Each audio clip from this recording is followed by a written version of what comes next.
Seraphim17 here with part 2 of the very first level of Bayonetta, the Angel's Metropolis. For anybody just tuning in, this is a fresh save on hard. We're middling through this level now, and I just picked up an Umbran Tear of Blood there, which is one of the many collectibles in this game. Completely pointless if you're not interested in that thing, and I'm not going to be finding them all, so this is not an exclusive guide on how to do that. What this section is right now, though, is a good way of getting a pure platinum on this very easy section. Carry in the axe, do the B attack, do a torture move on him, and there you go. An easy pure platinum if you're going for the achievement for a handful of those. And up here is a broken piece of heart, which will culminate in more life for Bayonetta when you get 4 of them. As I've mentioned before, I'm not going to be using any items, but a bit of a misconception here is in Rodin's shop, to increase your life by buying the full hearts, they are in the item area, although I don't personally count them as an item because they're something that are persistent. They're not a one-off thing, a one-off fix. They're something that will stay with you through the game, and they are pretty much, aside from the moves, the only thing that you'll see me buying on this run-through. Because the more life you have, the more flexibility you have of fucking up and still surviving. So here we go, in flashback mode, taking on Fortitudo, or whatever his name is, Mr. Double-Headed Face Dragon Man Geezer. And there's not a lot you can do to this guy because he's on the distance, so just hold the shoot button and watch for his attacks, because he does 3 basic attacks. He does the fireball at you, which is easily dodged. He does the chomp to try and bite you, quite easily dodged. There it is, that's the chomp, but these are all pre-set, he's got to get rid of the fellas on the bridge. And then he does a double head chomp and charges a blast in the centre, which you've got to jump out of the way of. There's the first chomp. If you time it, you can beat him up like I'm doing. He also does a tail spin, which is really telegraphed, so this is the double chomp. Just jump over him, bit of slowdown because the game chugs a little, you're out of the danger zone. And as I was saying, he telegraphs his tail spin by rotating his entire body, and then the tail follows, so just time it as best you can, and hopefully the witch time will help you get a bit more damage off on him. He's doing the double chomp again. He hits me with it then because I got a little sloppy, but I still managed to get out of the radius of it. But this is more a show-off kind of battle than anything else. There's the fireball. I missed the dodge, which is lazy. I get that one.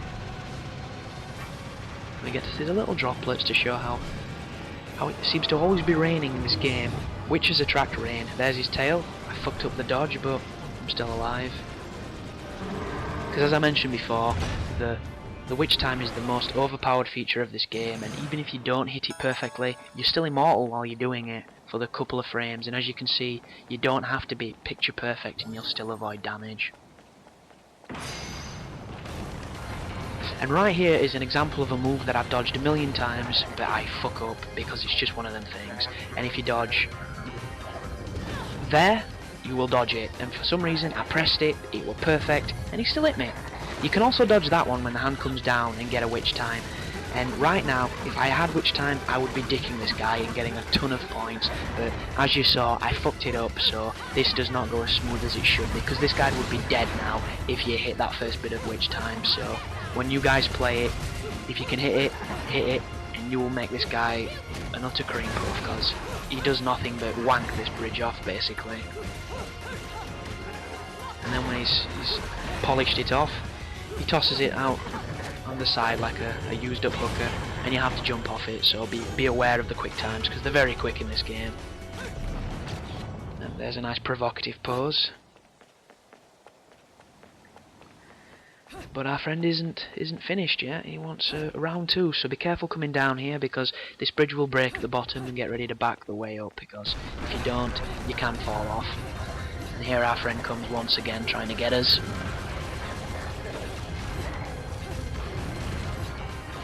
As I said, just back up and wait for him to set up on here.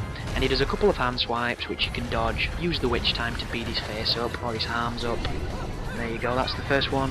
And for some reason she's locking onto his other arm, so that was a completely wasted witch time, which it does suck, but it's my own fault because I weren't locking on correctly. And that's bullshit right there. The camera showed me that the platform was cracking, threw me back into the action just in time to receive an elbow from Mr. Giant Man. Beard, Zeus, face, fella. But he doesn't last very long, and this is not a challenging fight whatsoever, so you should walk this guy pretty quickly. And that's the story of a lot of this game. A lot of the encounters are really fun, but every so often you'll come across something that is an utter pain in the ass, and if you don't know the best approaches, it can seem really intimidating. And that's why I'm here, luckily, so I should be able to get you through that kind of stuff. And once again, we use our super hair to show him why Head and Shoulders kicks ass. For all the international track and field fans, you get to bash a button there. The gaming skill set equivalent of a fucking monkey.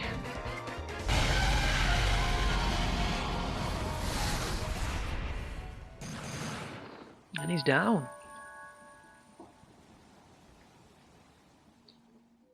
See you guys in the next video.